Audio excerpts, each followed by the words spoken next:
എൻ്റെ പേര് KS Solomon, Karulai.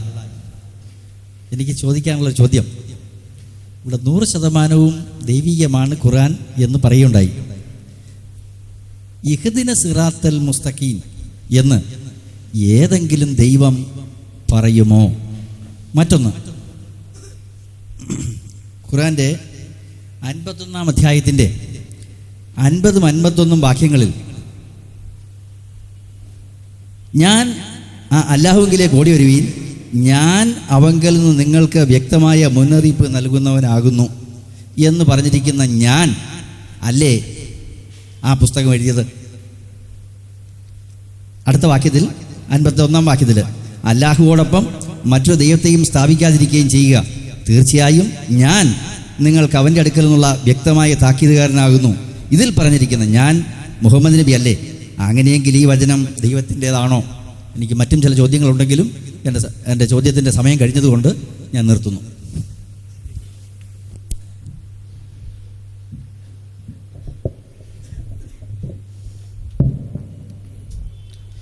അസ്സലാമു അലൈക്കും വറഹ്മത്തുള്ളാഹി. ബിസ്മില്ലാഹിർ റഹ്മാനിർ റഹീം. അൽഹംദുലില്ലാഹി റബ്ബിൽ ആലമീൻ. അസ്സലാത്തു വസ്സലാമു അലാ അഷ്റഫിൽ മുർസലീൻ വഅലാ ആലിഹി വഅസ്ഹാബിഹി അജ്മഈൻ. അമ്മാ ബഅദ്. അഊദു ബില്ലാഹി മിനശ് ശൈത്വാനിർ റജീം. ബിസ്മില്ലാഹിർ റഹ്മാനിർ റഹീം. യുരീദൂന അൻ യുത്ഫിഉ നൂറല്ലാഹി ബിഅഫ്വാഹിഹിം വയഅബല്ലാഹു ഇല്ലാ അൻ യുത്തിമ്മ നൂറഹു വലൗ കരിഹൽ കാഫിറൂൻ.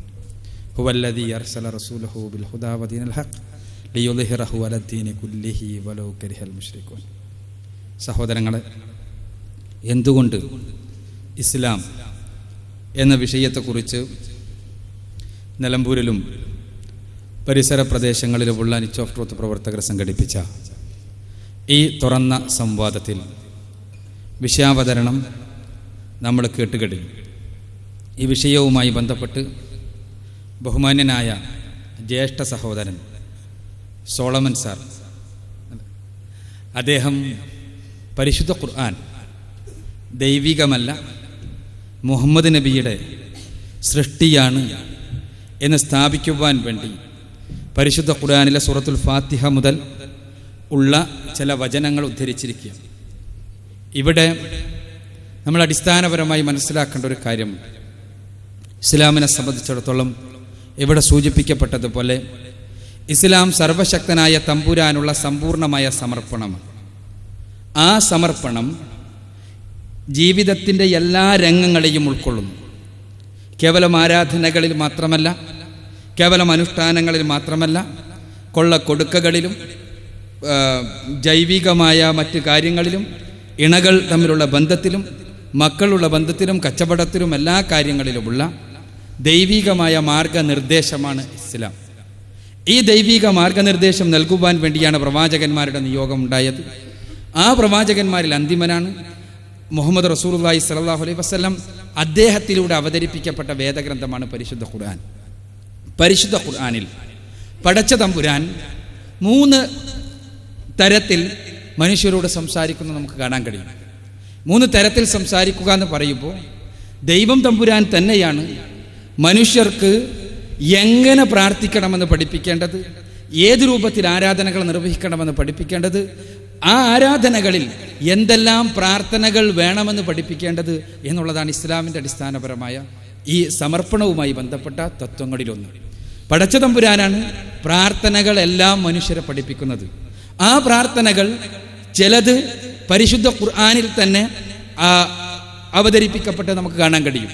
അതല്ലാത്ത ചില പ്രാർത്ഥനകൾ പ്രവാചകൻ സല്ലല്ലാഹു അലൈഹി വസല്ലമക്ക് ദിവ്യമായ വഴിപാടുകളുടെ അടിസ്ഥാനത്തിൽ പറഞ്ഞു കൊടുത്ത് പ്രവാചകൻ സല്ലല്ലാഹു അലൈഹി വസല്ലമ ലോകത്തിന് അദ്ദേഹത്തിൻ്റെ സമുദായത്തിന് പഠിപ്പിച്ചു കൊടുത്ത് നമുക്ക് കാണാൻ കഴിയും. ഇവിടെ സുഹൃത്ത് സൂചിപ്പിച്ച സൂക്തങ്ങളിൽ പടച്ച തമ്പുരാൻ ഞാൻ പറഞ്ഞതുപോലെ പല തരത്തിൽ ഫസ്റ്റ് പേഴ്സണായി, സെക്കൻഡ് പേഴ്സണായി, തേർഡ് പേഴ്സണായി എല്ലാം തന്നെ പടച്ച തമ്പുരാൻ പ്രത്യക്ഷപ്പെടുന്നത് നമുക്ക് കാണാൻ കഴിയും പരിശുദ്ധ ഖുർആനിൽ. ഇത് എന്തുകൊണ്ടാണ്? പടച്ച തമ്പുരാൻ സ്വീകരിച്ചിട്ടുള്ളൊരു സവിശേഷമായ ശൈലിയാണത്. അഥവാ നാം പ്രാർത്ഥിക്കുമ്പോൾ ഒരു പ്രാർത്ഥന ഉദ്ധരിക്കുന്ന സമയത്ത് പരിശുദ്ധ ഖുർആനിൽ നമ്മുടെ പ്രാർത്ഥന പറയുന്ന സമയത്ത്, നാം പ്രാർത്ഥിക്കേണ്ടതിനെക്കുറിച്ച് പറയുന്ന സമയത്ത് പടച്ച തമ്പുരാൻ സെക്കൻഡ് പേഴ്സണായി മാറുന്നു. നീ എന്ന് നാം പ്രാർത്ഥിക്കേണ്ട കാര്യം പറയുമ്പോൾ നീ എന്ന് പറയേണ്ട രംഗത്ത് നീ എന്ന് പരിശുദ്ധ ഖുർആനിൽ നമുക്ക് കാണാൻ കഴിയും. അതേപോലെ തന്നെ പടച്ച തമ്പുരാൻ ഫസ്റ്റ് പേഴ്സണായി അവൻ നമ്മളോട് സംസാരിക്കുന്ന രംഗങ്ങളിൽ ഫസ്റ്റ് പേഴ്സണായി പ്രത്യക്ഷപ്പെടുന്നത് ഐ അഥവാ ഞാൻ ആയി പ്രത്യക്ഷപ്പെടുന്നത് നമുക്ക് കാണാൻ കഴിയും. അതേപോലെ തന്നെ തേർഡ് പേഴ്സണായി അഥവാ ഹി ആയി അവൻ ആയി പ്രത്യക്ഷപ്പെടുന്നത് നമുക്ക് കാണാൻ കഴിയും. ഇത് മൂന്നും പരിശുദ്ധ ഖുർആന്റെ ഒരു സവിശേഷമായ ശൈലിയാകുന്നു. പരിശുദ്ധ ഖുർആനിൽ ഇഹ്ദിന സിറാത്തൽ മുസ്തഖീം എന്നുണ്ട്, അഥവാ നേരായ മാർഗം നീ ഞങ്ങൾക്ക് കാണിച്ചു തരണമേ എന്ന്.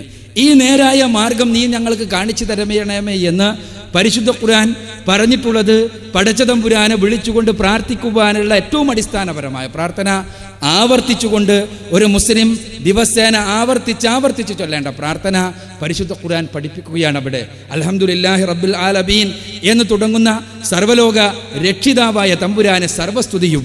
ആ സർവ്വലോക രക്ഷിതാവാരാണ്? അവിടെ പടച്ച തമ്പുരാൻ തേർഡ് പേഴ്സണായി പരിചയപ്പെടുത്തപ്പെടുകയാണ്. സർവ്വലോക രക്ഷിതാവായ തമ്പുരാൻ ആരാണ്? അവൻ കരുണാനിധിയാണ്, പരമകാരുണികനാണ്, പ്രതിഫല നാളിൻ്റെ ഉടമസ്ഥനാണ്. അങ്ങനെയുള്ള അവനെ മാത്രം ഞങ്ങൾ ആരാധിക്കുന്നു.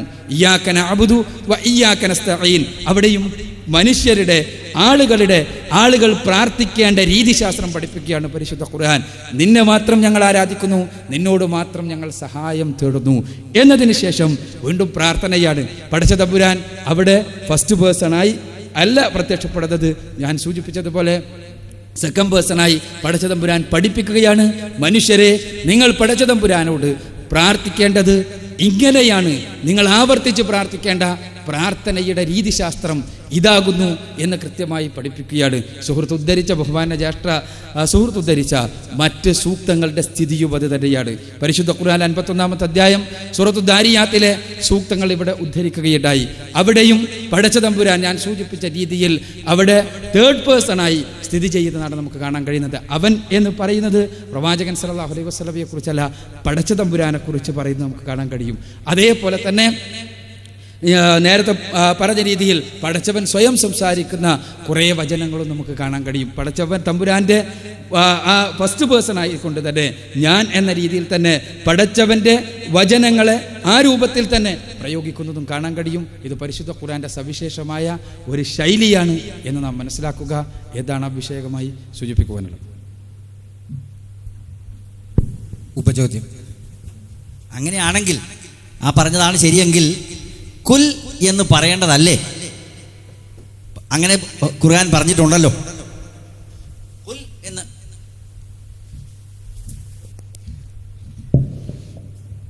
പരിശുദ്ധ ഖുർആനിൽ സുഹൃത്ത് സൂചിപ്പിച്ചതുപോലെ കുൽ എന്ന് പറയേണ്ടതല്ലേ എന്നാണ്. കുൽ എന്ന് പറഞ്ഞുകൊണ്ട് പരിശുദ്ധ ഖുർആനിൽ പറയുന്ന വചനങ്ങളുണ്ട്. കുൽ എന്ന് പറയാതെ പറയുന്ന വചനങ്ങളുടെ അറബി ഭാഷയുടെ സവിശേഷ ശൈലി കൂടി നമ്മൾ മനസ്സിലാക്കേണ്ടതുണ്ട്.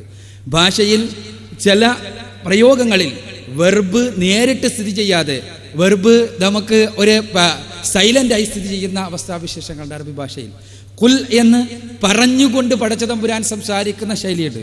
ഇവിടെ ഒരു പ്രധാനപ്പെട്ട ഒരു പ്രശ്നമുണ്ട്.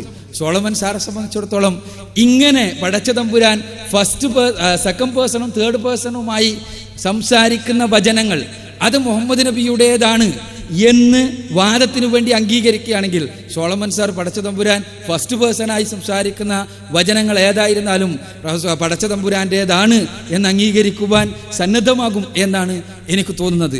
ആ ഫസ്റ്റ് പേഴ്സണായി പടച്ച തമ്പുരാൻ സംസാരിക്കുമ്പോൾ പടച്ചവൻ പറയുന്നത് പരിശുദ്ധ ഖുർആൻ സമ്പൂർണ്ണമായി ദൈവീകമാണ് എന്നതാണ്. അവിടെ ഫസ്റ്റ് പേഴ്സണോ സെക്കൻഡ് പേഴ്സണോ തേർഡ് പേഴ്സണോ ആയി പടച്ച തമ്പുരാൻ അവൻ്റെ സവിശേഷമായ ശൈലി ഉപയോഗിച്ച് സംസാരിക്കുകയാണ്.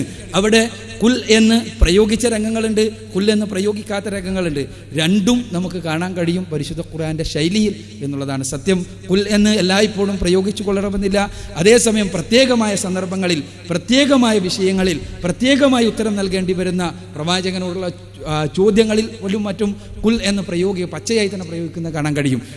ക്രൈസ്തവ മിഷനറിമാരുമായി നജ്റാനിൽ നിന്ന് വന്ന ക്രൈസ്തവ സംഘവുമായി പ്രവാചകൻ സല്ലല്ലാഹു അലൈഹി വസല്ലം സംവദിച്ചു കൊണ്ടിരിക്കുന്ന സമയത്ത് നിങ്ങളുടെ ദൈവസങ്കല്പം എന്താണ്, ദൈവത്തെക്കുറിച്ചുള്ള നിങ്ങളുടെ നിർവചനം എന്താണ് എന്ന ചോദ്യം ക്രൈസ്തവ മിഷനറിമാർ, ക്രൈസ്തവ നിവേദക സംഘം ചോദിച്ച സമയത്ത് പരിശുദ്ധ ഖുർആനിലെ 112-ാമത്തെ അധ്യായം സൂറത്തുൽ ഇഖ്ലാസിലെ വചനങ്ങൾ അവതരിപ്പിക്കപ്പെടുകയാണ്. റസൂലുള്ളാഹി സ്വല്ലല്ലാഹു അലൈഹി വസല്ലം ആ ചോദ്യത്തിന് കൃത്യമായി നിർവചനം എന്നുള്ള രീതിയിൽ പടച്ചതമ്പുരാനെ എങ്ങനെ പരിചയപ്പെടുത്തണം എന്ന് പടച്ചതമ്പുരാന്റെ കൃത്യമായ ദൈവിക ബോധനം മുൻപ് ലഭിച്ചിട്ടില്ലാത്ത പ്രവാചകൻ സല്ലല്ലാഹു അലൈഹി വസല്ലമയോട് പറയാൻ പടച്ചതമ്പുരാന്റെ കൽപ്പനയാണ് ഖുൽ ഹുവല്ലാഹു അഹദ്, പറയുക അല്ലാഹു അഹദാണ്.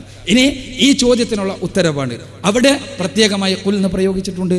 അത് പ്രയോഗിക്കാതെ ഞാൻ നേരത്തെ പറഞ്ഞ രീതിയിലുള്ള പ്രാർത്ഥനകൾ പഠിപ്പിക്കുന്നതും നമുക്ക് കാണാൻ കഴിയും എന്നാണ് അഭിഷേകമായി എനിക്ക് സൂചിപ്പിക്കാൻ.